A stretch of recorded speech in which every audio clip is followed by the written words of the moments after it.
D'abord, je suis très touché par ce que vous dites. C'est un long parcours pour moi depuis les, les croisades vues par les Arabes, qui était effectivement mon premier livre, et Léon l'Africain, qui était mon deuxième livre et mon premier roman.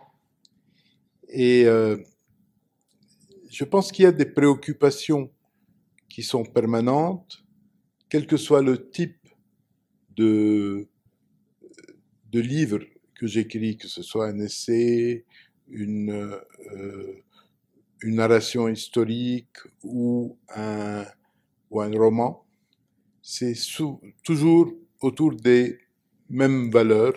Vous avez raison de souligner que tout cela vient du Levant. Le Levant est une appellation qui est un peu tombée en désuétude. C'est une appellation que j'aime bien. Elle évoque un moment de l'histoire de cette région du monde. C'est une région qui est frontalière, comme vous l'avez souligné, entre deux mondes qui n'ont jamais eu de relations faciles entre eux. Les relations entre ces mondes ont toujours été compliquées. Peut-être qu'elles sont plus compliquées encore aujourd'hui qu'elles ne l'étaient il y a 50 ans ou 100 ans. Ce sont deux mondes qui ne se comprennent pas vraiment, qui se connaissent mal, qui ont tendance à s'accuser les uns les autres de tout ce qui arrive, et avec conviction, c'est-à-dire dans le monde arabe, on est persuadé que les problèmes les plus graves sont la faute de l'Occident, et en Occident, on est persuadé que les problèmes les plus graves viennent du monde arabe. Quand on est assis entre les deux, ce n'est pas une position confortable. C'est une position où on est un peu dans une position impossible, pratiquement. On sait que il faut dépasser ce conflit, et on apprend peu à peu qu'il est très difficile de dépasser ce conflit. Et que on est né avec ce conflit, et après sa mort, ce conflit sera encore là. Donc il y a quelque chose d'un travail de Sisyphe. On a l'impression que c'est une tâche qui ne sera jamais accomplie. Je continue à garder espoir. Je pense qu'on a besoin,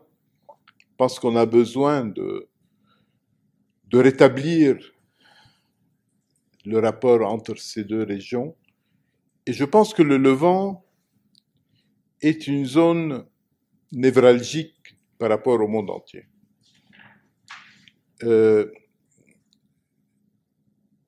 Parce que c'est le lieu de naissance de tant de civilisations, parce que c'est le lieu de naissance des trois grandes religions monothéistes.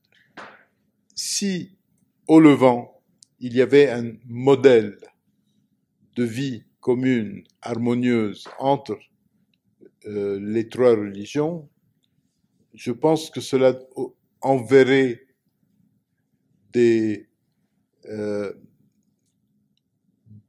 ondes positives, si je puis dire, vers le monde entier, et ça aiderait le monde entier à la réconciliation et à l'harmonisation. Et ce qui arrive, évidemment, c'est l'inverse, c'est-à-dire c'est une région qui se caractérise par la violence, par l'incapacité de ces différentes composantes à vivre les unes avec les autres, et cela diffuse dans le monde entier euh, euh, quelque chose de destructeur, et nous y sommes aujourd'hui. Il est clair qu'une bonne partie des drames qui se jouent dans le monde viennent du fait que dans cette région du monde, on n'arrive pas à vivre harmonieusement les uns avec les autres. Vous avez raison de parler de Nasser, il est très présent dans ce livre. Et c'est vrai qu'il était très présent dans ma jeunesse. J'ai grandi dans une famille où on ne l'aimait pas du tout. Moi, j'ai toujours eu une position mitigée par rapport à lui. Je continue à avoir une position mitigée. Mais je suis frappé par le fait que ce personnage, qui était gigantesque dans le monde arabe, dans ma jeunesse, ses photos étaient partout, il était l'homme le plus populaire de la région, et après sa disparition, jamais personne n'a pu arriver au même niveau. Beaucoup ont essayé, beaucoup ont rêvé de devenir le nouveau Nasser, mais personne n'a réussi. Et je suis frappé par le fait que il a complètement disparu. C'est-à-dire, on aurait pu penser qu'il allait marquer l'histoire de cette région pendant un siècle. Et en fait, il est mort en 70 et peu de temps après, il était fini en fait.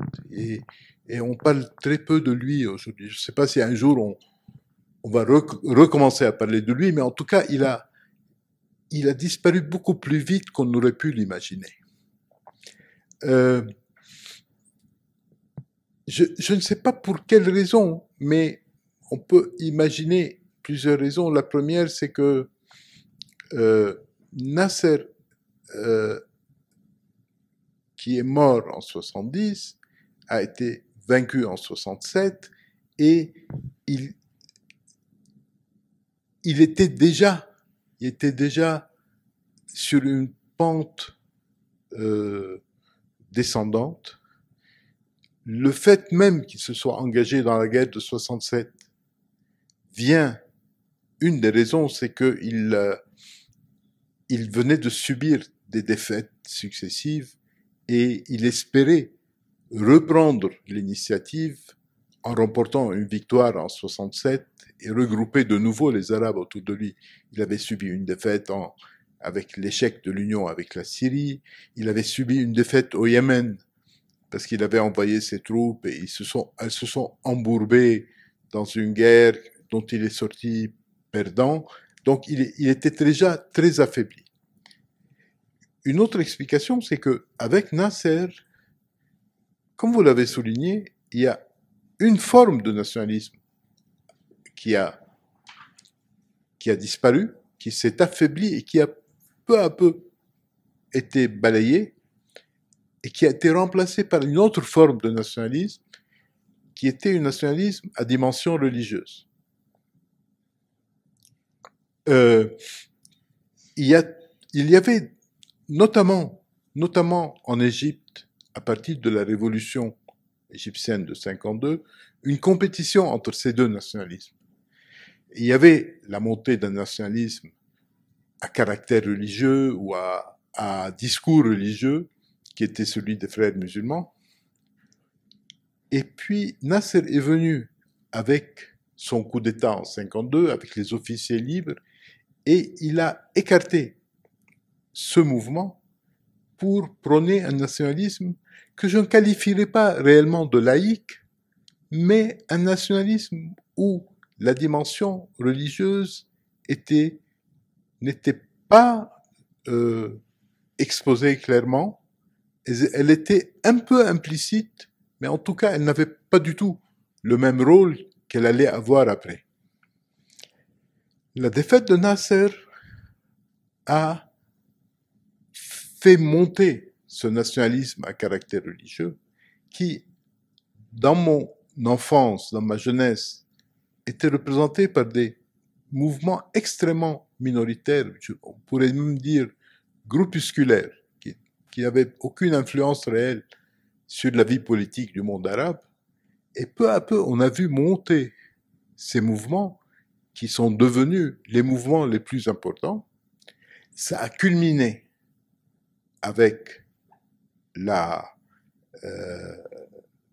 l'année 78 19, dont je parle un peu dans mon livre, qui est l'année de la guerre d'Afghanistan et les moudjahidines qui allaient là-bas, avec l'attaque contre la Mecque par des militants extrêmement violents et fanatiques, et par la révolution iranienne, qui n'était pas dans le monde arabe, mais qui a eu une influence importante dans toute la région et aussi dans le monde arabe. Et ce phénomène de nationalisme religieux, aujourd'hui, apparaît écrasant, comme apparaissait le nationalisme arabe du temps de Nasser. On avait l'impression que c'était l'idéologie dominante pleinement et que toutes les autres étaient très marginales. On a cette impression aujourd'hui. Cette forme de nationalisme est présente partout. Je ne pourrais pas dire à cet instant si cette situation va se prolonger ou pas. On peut imaginer que ça va être comme cela pendant des décennies, mais on peut parfaitement imaginer aussi que ce cycle de nationalisme à caractère religieux va s'affaiblir et même disparaître pour laisser apparaître autre chose. Quoi? On peut espérer la démocratie, une forme de démocratie avec des institutions stables. On sent que c'est l'aspiration de beaucoup de peuples arabes. Quand on voit ce qui arrive en Algérie, au Soudan, au Liban, en Irak et ailleurs, on sent qu'il y a une aspiration profonde à bâtir des sociétés modernes, démocratiques. Mais dans tous ces exemples que je viens de citer, il manque encore les forces politiques qui pourraient établir cette alternative démocratique. Je ne pourrais pas vous dire avec précision comment sont perçus des régimes comme cela dans le monde arabe. J'ai le sentiment que le monde arabe tourne beaucoup autour de ses propres problèmes. Je ne suis pas sûr que l'arrivée au pouvoir de telle ou telle personne au Brésil ou en Hongrie ou ailleurs soit un événement dans le monde arabe. Je crois que c'est ce regard que vous portez et que je porte moi-même, c'est un regard de gens qui observent le monde dans sa globalité et qui notent des événements qui se passent dans diverses régions du monde. Ce n'est pas cette manière de voir qui prévaut dans le monde arabe.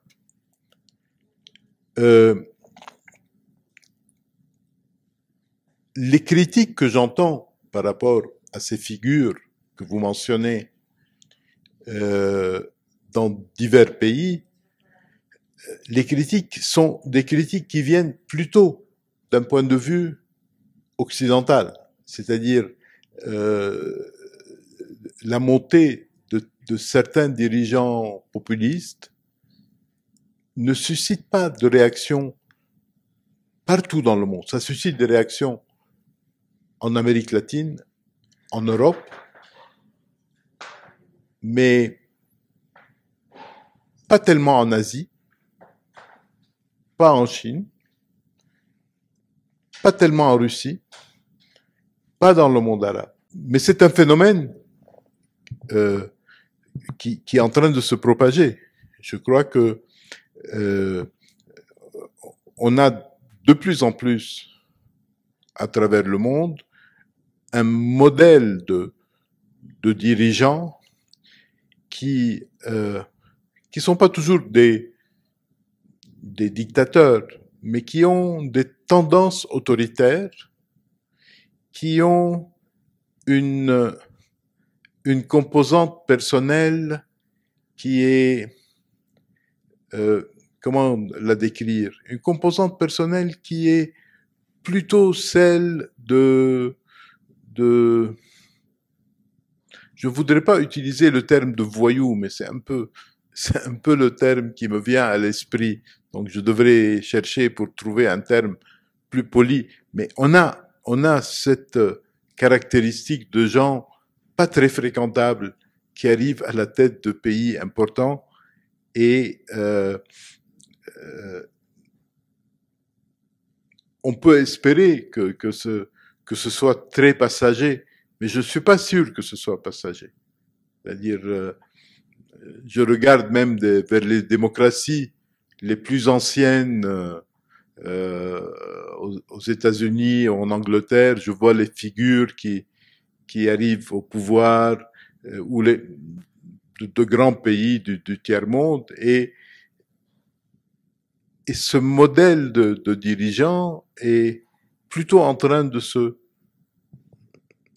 répandre plutôt que d'être simplement un accident de l'histoire. Il y a beaucoup trop d'accidents pour que ce ne soit pas autre chose qu'un accident.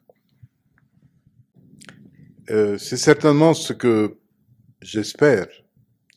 Je ne pense pas que le salut viendra du Levant. Je crois que le Levant n'est plus aujourd'hui capable de résoudre ces problèmes. Si le salut vient de quelque part, ça doit venir d'abord d'un changement dans des pays influents qui ont pris ces dernières années des orientations inquiétantes et qui devraient, je pense, essayer de retrouver leur rôle de leadership moral.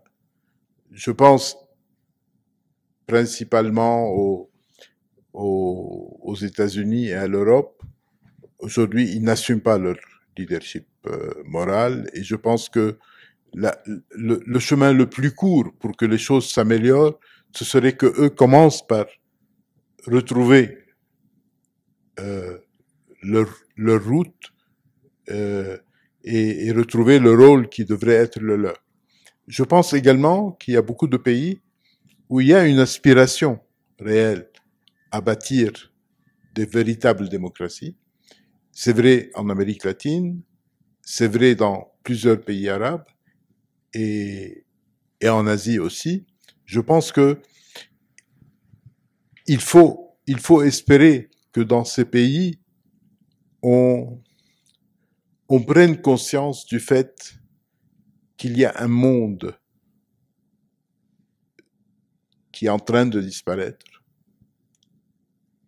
et qu'il y a un monde qu'il faut bâtir, un autre monde qu'il faut bâtir. Et je pense que l'important est d'essayer d'imaginer aujourd'hui ce que doit être le monde de demain. Quels doivent être les rapports entre les différents pays, entre les différents peuples, dans un monde réconcilié. Quelle devrait être la vision de l'identité dans un monde réconcilié? Quel devrait être le type de relation qui permettent de préserver l'aventure humaine?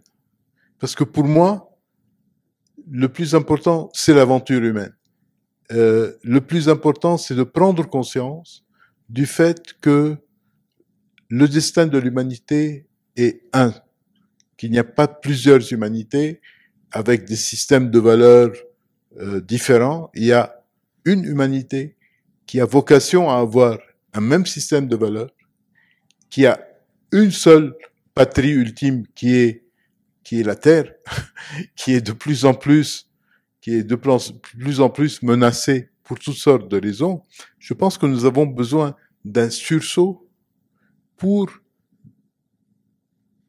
bâtir un monde qui puisse survivre, qui puisse faire face aux crises qui se présentent à lui, qui vont se présenter de plus en plus. Le monde a besoin, je crois, d'une nouvelle vision universelle, une nouvelle vision universaliste. Le paradoxe de notre époque, c'est que, si je puis me permettre de l'exprimer comme cela, l'universalité progresse et l'universalisme régresse. L'universalité progresse dans la mesure où nous vivons de plus en plus tous ensemble, où notre destin est profondément lié tous ensemble, et en même temps, les relations entre les différentes composantes de l'humanité n'ont jamais été aussi mauvaises, aussi inquiétantes. Et donc, on a besoin de retrouver une inspiration universaliste qui ne sera pas celle du passé, qui ne sera pas celle des expériences qui ont pu avoir lieu à travers l'histoire, mais une nouvelle inspiration universaliste qui puisse être vous avez fait allusion à des religions politiques, qui puissent être la nouvelle religion politique de nos contemporains.